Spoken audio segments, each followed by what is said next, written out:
বাংলাদেশে এবং বাংলাদেশের বাইরে পৃথিবীর বিভিন্ন প্রান্তে যে যেখান থেকে চ্যানেলে দেখছেন আপনাদের সকলকে সাদর আমন্ত্রণ তৃতীয় মাত্রা দেখবার জন্য। প্রিয় দর্শকরা, প্রত্যেকটি মানুষের প্রাইভেসি আছে, অর্থাৎ তার ব্যক্তিগত জীবন নিয়ে নাড়াচাড়া না করাই অন্যদের জন্য শোভন।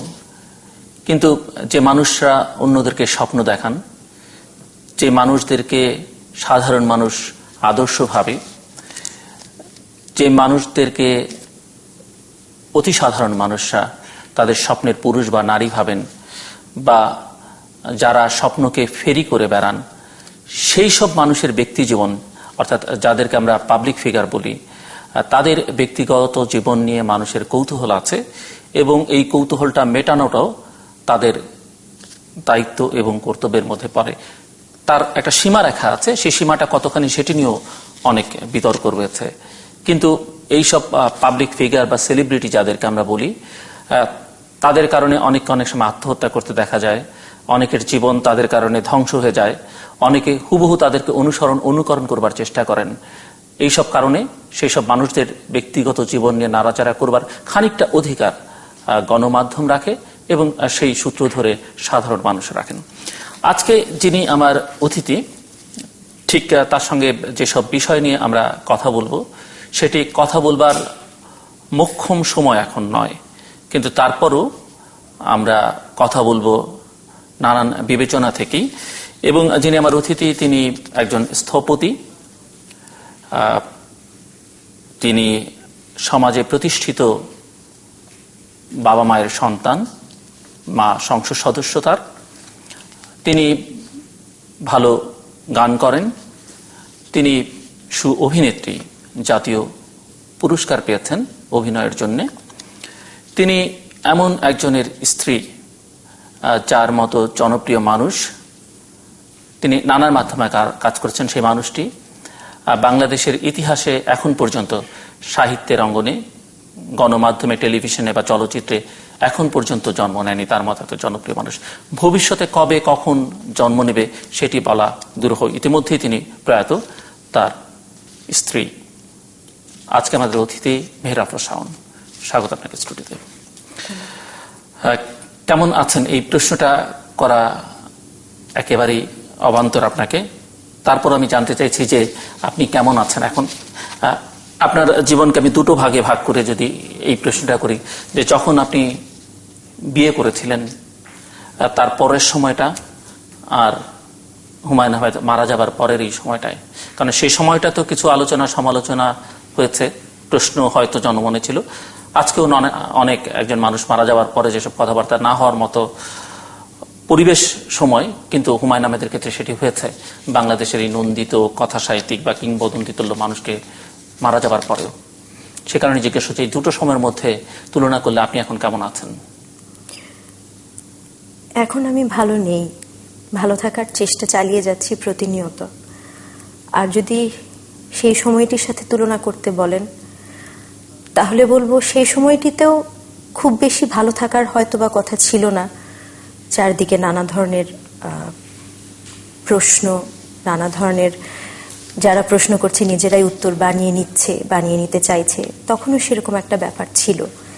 কিন্তু তারপরেও তখন আমি অনেক ভালো ছিলাম, কারণ ভালো থাকার জন্য আমার সাথে চমৎকার মনের এবং খুব শক্ত মানসিকতার একজন মানুষ ছিলেন। সেই জন্য তখনের সাথে যদি তুলনা করতে বলেন, আমি বলবো আমি তখন অনেক ভালো ছিলাম, এখন কিছুটা ভালো থাকার চেষ্টা চালিয়ে যাচ্ছি। আপনারা সন্তানরা নিশাদ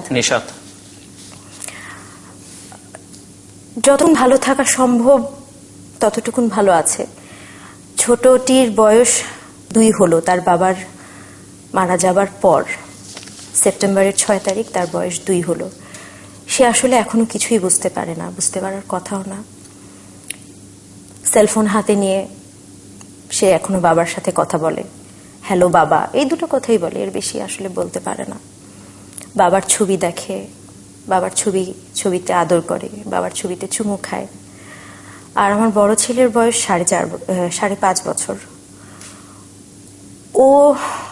ওর জগৎটা আসলে একটু ডিফারেন্ট, ও একটু ইন্ট্রোভার্ট, ওর বাবার মতোই। ও সবার সাথে ওর মনের সব কথা আসলে শেয়ার করে না, সবখানে প্রকাশও করে না। বিশেষ করে আমাকে আসলে সব কথা বলতে চায় না। ওর নানির কাছে কিছু বলে, ওর আমার বন্ধুদের কাছে কিছু বলে, ওর খালাদের কাছে কিছু বলে, কাজের বুয়াদের কাছে কিছু বলে। হয়তো ভাবে আমি কষ্ট পাবো, সেই কারণে সবকিছু বলে না আমাকে। যেমন আমার বাবা শুনলাম তারা হয়ে গেছে, কেউ হয়তো ওকে বুঝিয়েছে যে মারা গেলে আকাশের তারা হয়ে যায়। তো একদিন আমাকে বলছে, মা আমাকে নুহাসপল্লীতে নিয়ে আকাশের তারাগুলো দেখিয়ে তো, কোন তারাটা হয়েছে আমার বাবা, আমি একটু কথা বলবো। প্রথম দিকে যেটা হলো, নিউ ইয়র্কে যখন আমরা চলে আসার পরিকল্পনা যখন হলো, হুমায়ুন আহমেদকে নিয়ে ফিরে আসার পুরোপুরি শেষ সময়ে, আমি দুঃখিত, আমি লাশ কথাটি বা মৃতদেহ কথাটি আমি বলতে পারবো না, এটা আমি আসলে এখনো বলতে পারবো না। ওকে নিয়ে যখন চলে আসার সময় হলো, আমরা যখন JFK এয়ারপোর্টের দিকে যাচ্ছি, আমার বড় ছেলে তখনও বলছিল, আমরা বাংলাদেশে যাচ্ছি, বাবা যাবে না। বাবা তো, ওর ধারণা ছিল ওর বাবা ইংরেজি জানে না। ওর বাবাও বাচ্চাদের কাছে ওরকম একটু বোকাশোকা সেজে থাকতো, ইংরেজি জানি না এরকম বলতো। বাবা তো ইংরেজি জানে না, বাবার যদি পানি খেতে ইচ্ছা করে, বাবা কার কাছে পানি চাবে? বাবাকে কি আমরা হাসপাতালে রেখে যাচ্ছি? তাহলে বাবা বাসায় এসে আমাদেরকে খুঁজবে না? এত প্রশ্নের আমি সেই মুহূর্তে কোনো উত্তর খুঁজে পাচ্ছিলাম না। তা আমি শুধু এতটুকুনি বলেছি যে ও তোর বাবার সাথে খুব স্পেস নিয়ে গল্প করত, বিভিন্ন গ্রহ নক্ষত্র নিয়ে গল্প করতো। তো আমি ওকে বললাম যে বাবা, তোমার বাবা আসলে স্পেসে চলে গেছে। ও বলল যে স্পেসে কি আরো বড় কোনো হাসপাতালে গেছে যেখানে আরো ভালো চিকিৎসা হয়? চিকিৎসা বলেনি, যেখানে ডাক্তাররা বাবাকে ব্যথা দিবে না, ইনজেকশন দিবে না, ওরকম কোনো ডাক্তারের কাছে? তো আমি বললাম যে হ্যাঁ, স্পেসে কোনো এক হসপিটালে গেছে। এখনো সে আসলে একটু কনফিউশনে আছে। ও দেখেছে ওর বাবার দাফনের সময়ও ছিল, দেখেছে বাবাকে, ও বলেছিল একটা গর্তের মধ্যে ঢুকিয়ে দেওয়া হয়েছে। পুরোপুরি বুঝতে পারার বা উপলব্ধি করবার জায়গাটায় সেই নেই। শাওন, বাস্তবতার কারণে এটি জিজ্ঞেস করতে হচ্ছে যে হুমায়ুন আহমেদের আরো 4টি সন্তান আছে, তারা বা তার মা কেমন আছেন আপনি জানেন?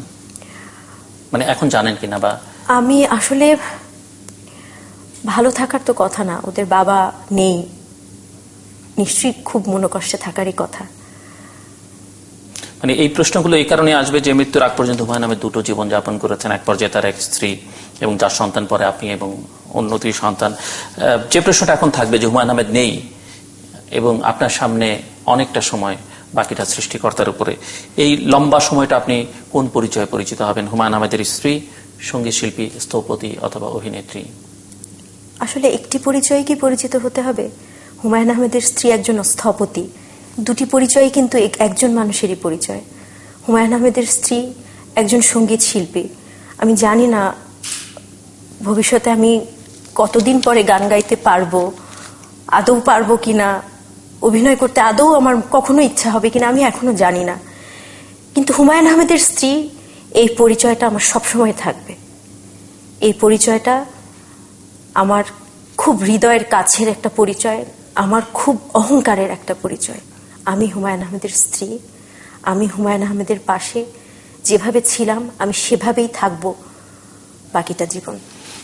হুমায়ুন আহমেদের, আমরা তার কর্মকাণ্ড এগুলো নিয়ে অনেক আলোচনা হয়েছে, ভবিষ্যতেও হবে, আমি সেদিকে যেতে যাচ্ছি না।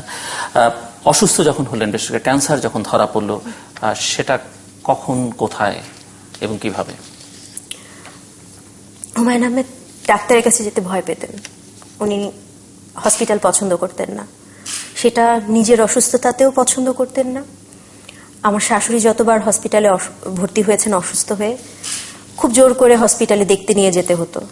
বিকেলে যেতেন, 10 মিনিট থেকেই তাড়াতাড়ি চলে আসতেন। হসপিটালের গন্ধটা বা হসপিটালের অসুখ ভাবটা খুব অপছন্দ করতেন। এমনকি যে আনন্দময় মুহূর্ত, যে সন্তান হওয়ার পর আমার যখন বেবি হয়েছে, তখনও হসপিটালে গিয়ে 10 মিনিট থেকেই চলে আসতেন। তো ওনাকে আসলে চেক আপ করাতে হতো খুব জোর করে। 2011 সালে আপনারা জানেন যে ঈদের আগে আগে আসলে সমস্ত লেখকদেরই আসলে একটা অন্যরকম ব্যস্ততা যায়। সমস্ত পত্রিকায় ঈদ সংখ্যায় লেখা দেওয়ার ব্যস্ততা, ঈদের নাটকগুলোর ব্যস্ততা, রোজার মাসটা খুব ব্যস্ততা যায়। এবং প্রতি বছরই হুমায়ুন আহমেদের একটা পরিকল্পনা থাকে যে ব্যস্ততার পর ঈদের দিন রাতে অথবা ঈদের পর দিন আমরা কোথাও বেড়াতে যাব। তো 2011টা আমাদের জন্য একটু ভিন্ন রকম বেড়ানো, ঠিক বেড়ানো ছিল না। আমার মার ওনার পায়ে একটু সমস্যা আছে, ওনার নি রিপ্লেসমেন্ট করার কথা ছিল আর্থারাইটিসের প্রবলেমের কারণে। তো ওনার নি রিপ্লেসমেন্টের কথা ছিল রোজার মাঝামাঝি। হুমায়ুন আহমেদ যখন শুনলেন যে সিঙ্গাপুরে ওনার নি রিপ্লেসমেন্ট হবে, আর আমার ভাই দেশে থাকেন না, উনি থাকেন লন্ডনে, তো তখন হুমায়ুন আহমেদ খুব আমাকে একদিন ডেকে বললেন যে তোমার মার নি রিপ্লেসমেন্ট হবে, কে যাচ্ছে সাথে? তো আমি বললাম যথারীতি আমার বাবা যাচ্ছেন, আমার 2 বোন যাচ্ছেন। বলে না, আমিও যাব সাথে। এবং নিজেই আমার মাকে বললো আপনার নি রিপ্লেসমেন্ট হবে, তা আপনি তো একা যাবেন না, আমিও যাব আপনার সাথে। এখানে প্রসঙ্গ তো আসছে যে 4 বছর আগে আমার আম্মার লিগামেন্ট ছিঁড়ে গিয়েছিল পায়ের। উনি যেহেতু রাজনীতি করেন, অনেক দৌড়ি করতে হয়, তখন যখন লিগামেন্টের অপারেশন করছিলেন উনি সিঙ্গাপুরে, হঠাৎ করে অপারেশনের 3 দিন আগে হুমায়ুন আহমেদ আমাকে বললেন ওনার একটা অপারেশন হবে, তুমি কাছে নাই, ওনার ছেলেটাও তো কাছে থাকতে পারছে না, চলো আমরা দুজন চলে যাই। লাকিলি ভিসা ছিল, অপারেশনের জাস্ট আগের দিন আমরা গিয়ে উপস্থিত হলাম। সবকিছুর মধ্যে ওনার একটা সারপ্রাইজ দেওয়ার ব্যাপার ছিল। তো সারপ্রাইজ দিতে গিয়ে যেহেতু আগের বার চলে গিয়েছিলেন এবং অপারেশনের সময়টি নিজে ছিলেন, হসপিটাল থেকে ফেরার পর হুমায়ুন আহমেদ নিজে রান্না করে খাইয়েছিলেন আমার মাকে। তো ওই ব্যাপারটা মাথায় রেখে আমার মাকে যখন বললেন যে আপনি একা যাবেন নি রিপ্লেসমেন্ট করতে, আমি আপনার সাথে যাব, তো আপনি পিছিয়ে দেন, এখন তো আমার নাটকের ব্যস্ততা, আমি ঈদের আগের দিন পর্যন্ত আমি কাজে ব্যস্ত থাকবো, আপনি পিছিয়ে ঈদের পর পর করেন। তো আমার আম্মাও পিছিয়ে দিল, যেহেতু ছেলে কাছে নেই এবং হুমায়ুন আহমেদ তার কাছে একটা বড় শক্তির মতো পাশে থাকলে ভালো লাগবে এত বড় অপারেশন। তারপর আমরা সিঙ্গাপুরে আমার মার সাথে ঈদের পর দিন গেলাম আমার মায়ের নি রিপ্লেসমেন্ট করতে। তো মার চেক আপ হচ্ছে, হঠাৎ এরকম 2-3 দিন পরে আমি যাওয়ার আগে যেটা করেছিলাম, ওর যেহেতু বাইপাস সার্জারি হয়েছে, 9টা ব্লক ছিল আগে, 2002তে বাইপাস সার্জারি হয়েছে, মাঝখানে 9টি বছর পার হয়ে গেছে। তো চেক আপ প্রতি বছরই টুকটাক হয়, 2 বছর আগেও একবার হার্টের চেক আপ হয়েছে। তা আমি ওকে বারবার বলতে থাকলাম যে এসেছি যখন একটা চেক আপ করিয়ে যাই। তো ব্যাপারটা আসলে সেরকমই ছিল যে যেহেতু সিঙ্গাপুরে এসেছি এবং হসপিটালে যেতেই হচ্ছে, খুব বেশি সময় ব্যয় হবে না, একটু চেক আপ করিয়ে যাই। ওটা ছিল একটা রুটিন চেক আপ, কোনো উপসর্গ ছিল না হুমায়ুন আহমেদের, কোনো শারীরিক কষ্ট ছিল না। আমরা শুনেছি ক্যান্সার হলে অনেকদিন জ্বর হয়, আরো অনেকগুলো উপসর্গ থাকে, কোনোটাই তার ছিল না। এই রুটিন চেক আপ করতে গিয়ে হঠাৎ করে রক্তের পরীক্ষায় একটি CEA লেভেল বলে, CEA লেভেলটা অনেক বাড়তি পাওয়া গেল। ওই বাড়তি পাওয়ার পরেই আমরা ডাক্তারদের চেহারায় একটা ভয় দেখতে পেলাম। তো হুমায়ুন আহমেদের চেহারায় আসলে কোনো ভয় ছিল না এবং আমরাও আসলে ব্যাপারটার ভয়াবহতা তখনও বুঝতে পারিনি। উনি তাড়াতাড়ি আমাদেরকে সিটি স্ক্যান করতে বললেন ডাক্তার। সিটি স্ক্যান করা হলো, সিটি স্ক্যানের রিপোর্টে দেখা গেল যে টিউমার আছে এবং তাৎক্ষণিকভাবে অ্যাপয়েন্টমেন্ট নেওয়া হলো কোলোনোস্কোপির, কারণ টিউমারটা দেখা গেছে কোলনে। টিউমারটা কি আসলে বিনাইন টিউমার নাকি এটা ক্যান্সারাস ম্যালিগন্যান্ট কিনা, এটা দেখার জন্য ওখান থেকে স্পেসিস আনতে হবে, এনে ওটাকে বায়োপসি করতে হবে। কোলোনোস্কোপি করতে যাওয়ার সময় হুমায়ুন আহমেদ খুব হাসি মুখে গিয়েছিলেন এবং বলছিলেন যে কি এক টিউমার হয়েছে, এটার জন্য এত কিছু করতে হচ্ছে, এই টাকা নেওয়ার ফোন দিই। এটা হাসতে হাসতে বলছিলেন যে হসপিটালগুলো টাকা নেওয়ার ফোন দিই, কি আর করবো, টাকা নিয়ে আসছি, দেই কিছু টাকা দিয়ে যাই। কোলোনোস্কোপির পর আসলে আমরা নিশ্চিত হলাম যে হুমায়ুন আহমেদের কোলন ক্যান্সার, এবং যেটি কোলন ছাড়িয়ে ব্লাড স্ট্রিমে চলে গেছে এবং লিভারেও ছড়িয়ে গেছে, যেটাকে বলা হয় স্টেজ 4 ক্যান্সার। এভাবেই আর কি ধরা পড়ল। এর পরের সংগ্রামের অধ্যায়টা অনেক অনেক অনেক অনেক কষ্টকর। শেষ দিকে এসে এই যে ওনাকে অপারেশন করা হবার জন্য শারীরিক সামর্থ্যটা ওনার নেই, কখনো খবর বেরিয়েছে যে ওনার অপারেশন লাগবে না, এই সময়টাতে কি? হুমায়ুন আহমেদ কিন্তু খুবই জীবনবাদী মানুষ ছিলেন, এটা সবাই জানে। ক্যান্সার স্টেজ 4 এটা শোনার পর প্রাথমিকভাবে উনি প্রচন্ড ভয় পেয়ে গেলেন এবং ট্রিটমেন্ট করবেনই না এরকম, এটা এক মুহূর্তের জন্য বললেন যে ট্রিটমেন্ট করে কি লাভ, স্টেজ 4 ক্যান্সার। এবং পর মুহূর্তেই যখন আমরা বসে সঙ্গে সঙ্গে ইন্টারনেটের কল্যাণে আমরা পৃথিবীর সবচেয়ে বিখ্যাত হাসপাতালগুলো কোথায় আছে, অ্যাপয়েন্টমেন্ট কিভাবে পেতে হয় আমরা পেলাম, মেমোরিয়াল স্লোন কেটারিং হাসপাতালের নাম্বার। তখন উনি আবার ট্রিটমেন্টের কিভাবে শুরু করা যায়, কত তাড়াতাড়ি টিকিট করা যায়, যেহেতু ভিসা ছিল আমাদের আমেরিকার। আমরা যখন প্রথম ডাক্তার দেখালাম, প্রথম, সেটা 2011 সালের 15ই সেপ্টেম্বর, ডাক্তার যখন সমস্ত সিঙ্গাপুরের রিপোর্টগুলো দেখলেন, ডক্টরের নাম doctor Stephen R Veach, Memorial Sloan Kettering cancer সেন্টারের ডক্টর। উনি দেখে উনি বললেন যে আসলে আপনার যে ক্যান্সারটা হয়েছে এটা খুব রেয়ার ক্যান্সার না, এটা খুব কমন ক্যান্সার, এবং আমেরিকাতে সেকেন্ড লার্জেস্ট গ্রুপ অফ পিপলের এই ক্যান্সার হয়। এটা কোনো খুব নতুন কোনো ওষুধ যে তা না, আপনাকে কনভেনশনাল কেমোথেরাপি দিতে হবে, যেটা সবসময় দেয়া হয় এবং যেটা আপনি যে কোনো হসপিটালেই দিতে পারেন। তা আমরা তখন খুব জোর দিলাম যে না, আমরা এই হসপিটালেই দিতে চাই, সেটা যত খরচই হোক। তো সার্জারির বিষয়টাও জানতে চাইলাম যে সার্জারি করা যায় কিনা। উনি বললেন যে না, you are not a candidate of surgery. শুরুতেই বললেন যে সার্জারি করা কোনোভাবেই সম্ভব নয়, অন্তত এই মুহূর্তে। তো ওই খবরটা যখন আসলে আমরা, মিডিয়া তো অবশ্যই জানতে চায়, জানতে চাওয়াটা খুব স্বাভাবিক। আমরা যখন বললাম যে না, এই মুহূর্তে সার্জারি করা সম্ভব হচ্ছে না, এটার একটু মিস ইন্টারপ্রিটেশন প্রথমে হয়েছে যে সার্জারি ছাড়াই ভালো হয়ে যাবেন হুমায়ুন আহমেদ। আসলে এটা বলা হয়নি, সার্জারি করার মতো শারীরিক সক্ষমতা বা যোগ্যতাই আসলে তখন ওনার ছিল না। আমাদের ডক্টরের ট্রিটমেন্ট প্ল্যানিংটা এরকম ছিল, 4টা কোর্স কেমোথেরাপি দিবেন, আবার দেখবেন যে কতখানি উন্নতি। অনেক সময় কেমোথেরাপির পর অবনতি হয়, অনেক সময় ক্যান্সার সেলগুলো আরো বেড়ে যায়, আরো ছড়িয়ে যায়। 4টা দেওয়ার পর দেখবেন যে ওষুধটা কতখানি রেসপন্স করছে। যদি করে তাহলে সেম ওষুধটাই কন্টিনিউ করা হবে, যদি রেসপন্স না করে তাহলে অন্য গ্রুপের ওষুধ দেওয়া হবে।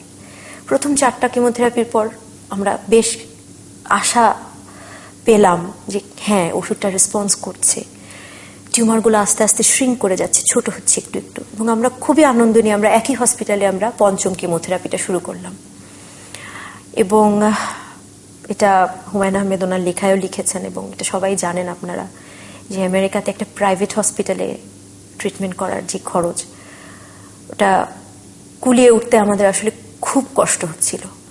তো ডাক্তার আমাদের শুরু থেকেই বলছিলেন যে কোনো হসপিটালে, যে কোনো, ওরা বলে সিটি হসপিটাল, যে কোনো সিটি হসপিটালে আপনি সেম কাইন্ড অফ ড্রাগ নিতে পারেন ওনার তত্ত্বাবধানে, মানে ডক্টর উনি থাকবেন, উনি সবকিছু দেবেন, শুধু আমরা কেমোথেরাপিটা নেব অন্য হসপিটালে। তো এটা প্রথম থেকেই উনি বলছিলেন, আমরা রাজি হচ্ছিলাম না।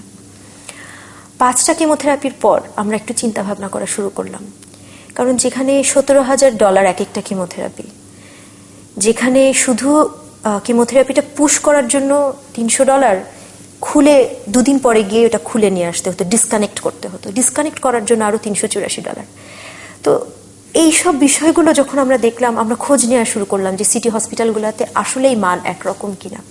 আমাদের সঙ্গে একজন বিশেষজ্ঞ ছিলেন, যিনি মেমোরিয়াল স্লোন কেটারিংয়ে উনি রিসার্চার হিসেবে 12 বছর কাজ করেছেন, ফার্মাসিস্ট, আমাদের অনেক শ্রদ্ধেয় হুমায়ুন আহমেদের অনেক ঘনিষ্ঠ, ডক্টর পূরবী বসু। উনিও আমাদেরকে অনেক সাহায্য করেছেন এইসব বিষয়ে। এবং ওই সময়টাতে আমাদের সাথে নিউ ইয়র্কের মুক্তধারার বিশ্বজিৎ সাহা, উনিও খুব খোঁজ খবর নিয়েছেন, দৌড়াদৌড়ি করেছেন কোন হসপিটালে এটা একই ট্রিটমেন্ট আমরা একটু কম খরচে পেতে পারি। এবং নিউ ইয়র্কের অনেক বাঙালি ডাক্তার আমাদেরকে বিভিন্নভাবে খোঁজ খবর দিয়ে কুইন্স হসপিটালে কেমন হবে, বেলভিউ হসপিটালে কেমন হবে, ব্রঙ্কসের ক্যান্সার হসপিটালে কেমন হবে, নানান ধরনের খবরাখবর নিয়ে আমরা দেখলাম যে আসলে বেলভিউ হসপিটালটাই, ডক্টর স্টিফেন আর ভিচ উনি বলেন যে না, এটাই আমাদের থেকে কাছেও হবে এবং এটাই মনে হয় ভালো হবে, তোমরা এখানেই বাকি ট্রিটমেন্ট শুরু করতে পারো।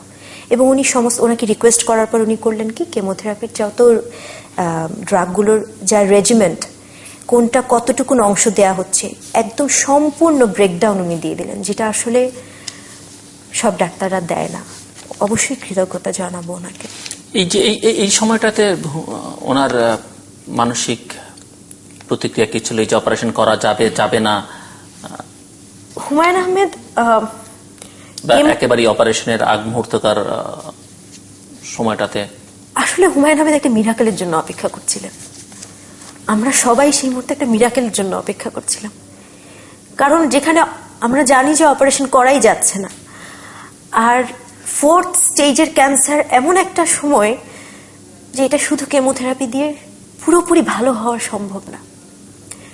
একটা সম্ভাবনা যেটা হচ্ছে যে সারা জীবনটা কিন্তু খুব অল্প সময়।